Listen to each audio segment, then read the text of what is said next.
My name is Ben McGowan. On this part, I'd like to talk about the Civil War. People have mentioned the word Civil War on several newscasts now lately, and people are saying, "Oh my God, this is so ridiculous." It's so. In 2007, I wrote in my book, "U.S. Citizens Wake Up and Be Afraid," about the Civil War, and I wrote about it again in this one.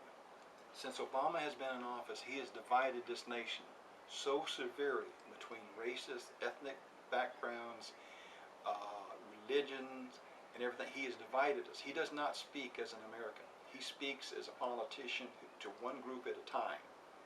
The first thing he did when he was in office was meet with the Black Caucus, who were making a trip, who were wanting to make a trip, and did make a trip to Cuba because they were worried about Black Cubans being treated right. Then you have the episode where he takes the side of a black professor, African American professor as he calls him, over a police officer because of a disturbance. Even before he even knew any details, he talked about being profiled, how the black people profile. And then he has to go back up and he has to say, well, he invites them, makes light of it, invites them both to the White House and has a beer with them. I would have told him to shove the beer up his butt if it had been me. But the police officer had more class than I did. And that happens all the time. He turns around and he condemns the Arizona law, immigration law, saying it's going to hurt not only Arizona Hispanics, but Hispanics everywhere. He mentioned no other race. He didn't mention Asians, immigration problems, African immigration problems, or anything. Only Hispanics. He was speaking to Hispanic voters. That's all that he was doing. He was playing that game. And then he does the same thing with the blacks. Well, we're going to get you more jobs. He's got blacks more jobs than they had before, because many blacks are uneducated. They live in high crime areas. They don't have it. And they're probably not going to have it for another generation or two until they clean up the neighborhoods. And it's any high crime area. You're not going to have jobs. You're not going to have good education until you attack the criminal problems. And you can't attack the criminal problems when you've got an attorney general that every time somebody tries to do something, he intervenes on the federal side and says we're going to investigate to see if there's any discrimination, racial discrimination, or any hate crimes. Let the states and the cities handle their crimes. Attorney General he's got enough problems in his own office, much less the country. So he needs to just keep his mouth shut and do his job. The decisions that we make, Obama has made about operations in other countries and saying, well, we have the right to do that, we have the right to do that, this or that, then if we have the right to involve ourselves in problems of other sovereign nations, they have the right to intrude in us and get involved in our problems. And I'm not going to let that happen as an American citizen. But this is what he's going to lead us to. And I would not be surprised in the very near future that American people, particularly the politicians in this country and some military leaders, may face war crime allegations. Whether they will ever be convicted or not, I don't know. But we're killing people, and we're killing people in sovereign nations. We're killing people that when we're told not to invade Pakistan, not to fire any more missiles in Pakistan, and we're doing that. That's a sovereign nation. The government says don't do it, and we've done that. Those could be construed eventually as war crimes. Technology, same thing. Every time we get some good technology, the first thing the Obama administration does, or Secretary of Defense or the Secretary of State, they go on television, they talk about it. How many times has the Secretary of State, Hillary Clinton, warned the Chinese, you better get your head out of your ass, or you're going to be sorry? Or how many times she warned the Russians, well, we're not going to put, you've got all kinds of human rights problems over there. Has she looked at the United States? Has she traveled around the state? How many people are killed every month in Chicago, the murder capital of the world, or in the United States anyway? How many murders take place in New Orleans? How many murders take place in San Antonio, Texas?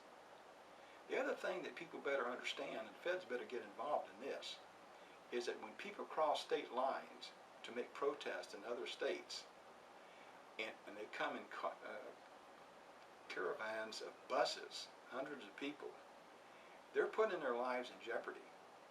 We had an incident in Texas where there were busloads of people came into a small Texas town to protest the fact they wanted to make sure that a black person who had been accused of assault was given a fair trial. They outnumbered the population of the city. Then they got on their buses, and after all the glorious speeches by you-know-who, the top dogs in that area, they get on their buses and leave, which leaves a lot of hatred behind. Now, I don't know if it ever happened, but let's say that with the way the tensions are now and the way that Obama's divided the nation, if those buses rolled back in that city today, how many buses would roll out?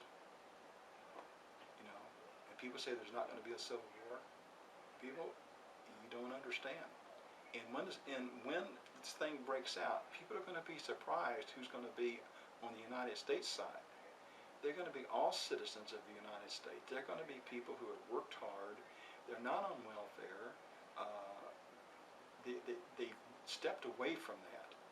And they're not going to be put up with people raiding their homes, breaking in, assaulting their people, and everything else. Michelle Obama, one of the first things she said when she became First Lady was that how sometimes she was scared when she would walk to school when she was growing up. Well, I understand. She grew up in Chicago. So who was she scared of? Was she scared of white people, or was she scared of minorities that would bother her? These are the things that people need to ask.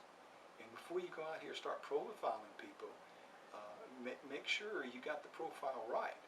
If you've got a population like one American city has of about 75–80% African Americans, and 80% of the crime committed in the area committed by African Americans, and committed by African Americans, and people wonder why there's more African Americans in prisons per population than other ones. I don't know. You tell me. That's your problem. That's not mine. From the day I was born, I was a racist. Any white man, any white baby that's born is a racist. That's how he's seen most of his life. No matter how hard we try, no matter how nice we treat people, no matter how respectful we are, how many laws we pass to protect people, we're still the racists. And I don't know about other people's families, but my family's like the United Nations. But the only thing I know about my family and my grandkids and my great-grandkids, one great-grandkid, another one on the way, is the fact that I don't care if they're part Native American, Anglo, Filipino, African American, Jewish, Baptist, it just doesn't bother. They all have names. Some of my grandkids don't like me. Some of the grandkids I haven't spoken to in years. Some of my own kids I haven't spoken to in years. That's what's called a family. I don't kiss ass, and I don't baby people. But if you want to be treated nicely, then you treat other people nicely. If you want to be treated like a bigot, you act like a bigot. And I'm so sick and tired of people saying on newscasts and newspapers, they're saying, well, this person used the N-word. The N-word is nigger. It's in the dictionary. It's comedians use it. It's used in movies. It's used in books. And if you're so afraid to use the word, then that just makes me sick. Because it makes you want to use it just to irritate you. I don't, my wife she hates that word. And it's not a nice word. But I have also been in situations where I've worked with and served in the military with people, and we would joke about it. And they would say something like, I'm just a dumbass nigger. You southern boys, you got all the good things. We didn't think anything about it.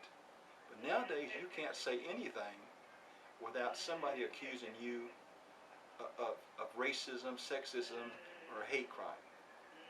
Thank you very much.